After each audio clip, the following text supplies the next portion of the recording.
have any decision-making ability, if you're in a leadership role, if you're in a team lead role in these projects, then this mousetrap myth is incredibly important for you, right? Because you are not exempt from this. It's cognitive bias, we all have it.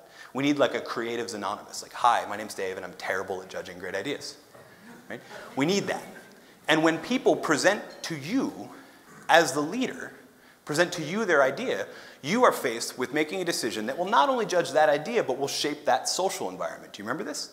That will shape that social environment. If you shoot it down too early, or you shoot it down too hard, you're helping create a social environment that says, no, we don't actually value it. We say we went out of the box thinking, but no, we like our box, it's cozy. Right?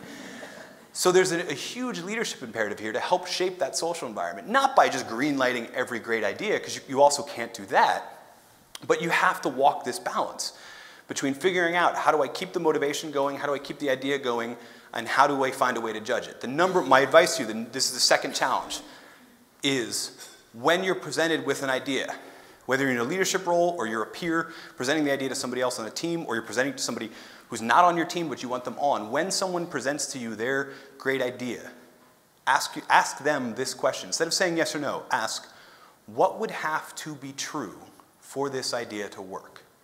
What would have to be true for this idea to work? Why do you ask that question? Because one, it shows an acceptance of the idea, but it also challenges the ideator, the person presenting the idea, to help you figure out how to get information, how to test it, how to get data on whether or not it'll work. Now we're not relying on me and my past experiences or you and yours.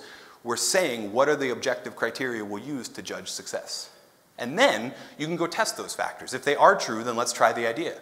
If they're not, then let's not try the idea. What would have to be true for this idea to work?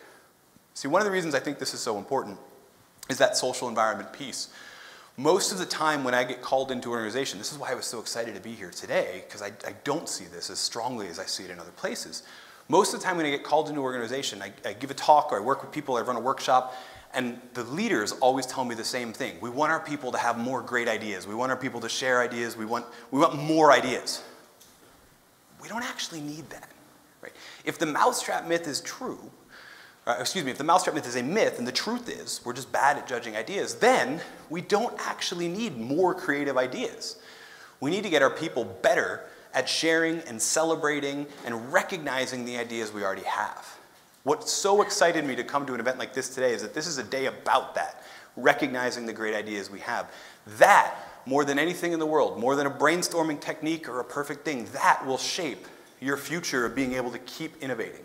That will shape it, because that will shape the social environment, right? That will determine how your ideas spread throughout it. We don't actually need more creative ideas. We just need to get better at recognizing the ideas we already have. And we've started doing that today.